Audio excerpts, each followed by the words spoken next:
Today's topic is secondary data. So let's discuss it with the help of some points. So the first point is secondary data is the data already collected by someone else. कि secondary data एक ऐसा data होता है जो कि already किसी ने collect कर लिया होता है, ठीक है. Second point, it is not original data for the current researcher. कि अगर जो हम किसी एक रिसर्चर की बात करें तो उसके लिए करंट रिसर्चर कहा गया जो अब डेटा को रिसर्च कर रहा है.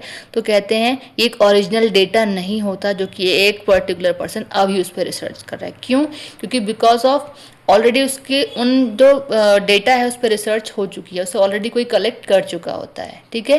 Next is it is collected for a different purpose and reused letter.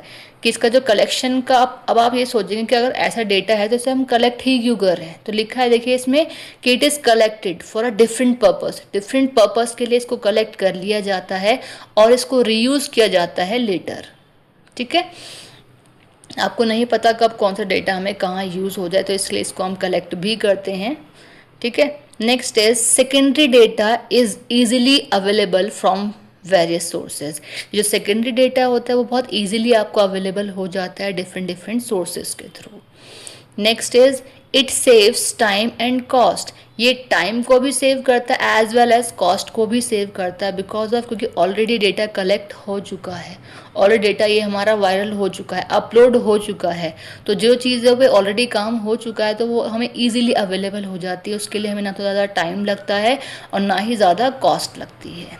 आपने किसी बुक से देख लिया, ठीक है, कहीं नेट पर रिसर्च कर ली उस डेटा की, किसी वेबसाइट पे जा करके देख लिया, इस तरीके से, है ना.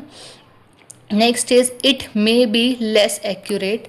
हो भी सकता है कि लेस एक्यूरेट हो और outdated for the current study. आज के स्टडी के अकॉर्डिंग ये जो है आउटडेटेड भी हो सकता है बिकॉज ऑफ हमें नहीं पता कि इससे पहले जो इस डेटा पर रिसर्च हुई है वो कब हुई है, कब इस डेटा को लास्टली अपडेट किया गया है. तो इसलिए आउटडेटेड डेटा भी हमारा सेकेंडरी डेटा हो सकता है.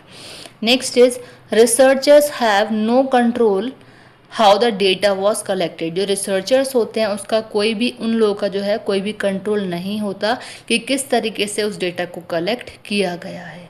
जेन्युइन सी बात है कि ऑलरेडी वो डेटा कलेक्ट हो चुका है तो उनका कोई कंट्रोल नहीं है कि वो डेटा कहाँ कब किस तरीके से या किसकी हेल्प से या किसने उसको कलेक्ट किया है. नेक्स्ट और the last point is sources of secondary data. कि जो हमारा सेकेंडरी डेटा होता है वो कहाँ किस सोर्स के थ्रू कलेक्ट किया जाता है. तो कुछ एग्जाम्पल दिए हैं. फर्स्ट क्या है हमारा बुक्स, की बुक्स के द्वारा कलेक्ट कर किया है हमने. तो जिसने एक बुक को पब्लिश किया होगा उसने डेटा कलेक्ट किया होगा तो ऑलरेडी हो चुका है वो. नेक्स्ट इज न्यूज़पेपर्स, न्यूज़पेपर के थ्रू हमें मिल सकता है. नेक्स्ट क्या है रिसर्च जर्नल्स. जो हमारे जर्नल्स होते हैं उसके थ्रू भी हमने कहीं ना कहीं वो एक सोर्स है सेकेंडरी डेटा का. और भी बहुत सारे हमारे एग्जाम्पल्स होते हैं और भी बहुत सारे हमारे सोर्सेज होते हैं जिसके थ्रू हम सेकेंडरी डेटा को कलेक्ट करते हैं.